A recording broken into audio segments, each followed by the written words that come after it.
I took part in the 5K Foam Fest obstacle course running series.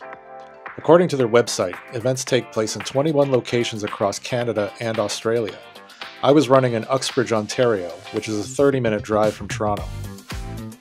I opted for an early start and was probably in the third group of runners to depart. For this reason, the start was actually terrifying. The foam pumps had been running for hours and made what seemed like an endless tunnel of foam. I felt claustrophobic, and the fear of being trampled was real. Overhearing other participants through the bubbles, everyone felt the same way and was taking extra care.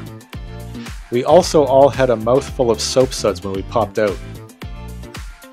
This was only an issue for us early starters. The foam corridor was popped to something reasonable after a few waves of runners. The first obstacle was a mud crawl.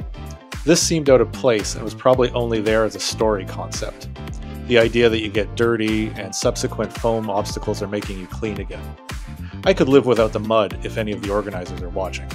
Taking place at Dagmar Ski Resort, the route made use of the hills and forests by zigzagging up and around the entire resort.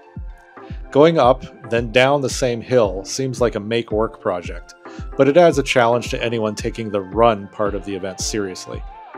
For the rest of us, we walked from obstacle to obstacle, wondering what was in store next. Many of the attractions can be described as bouncy castles, or slides covered in water and foam. And I don't want to know anyone who doesn't love a bouncy castle at any age. The other obstacles could loosely be described as military style. That means going over walls, under wires, or climbing cargo nets. There was no pressure to go fast, and you could bypass any obstacles you weren't comfortable with. For that reason, I'd say it's good for all fitness levels, and maybe more accessible than it seems. I had a great time overall and would recommend checking it out.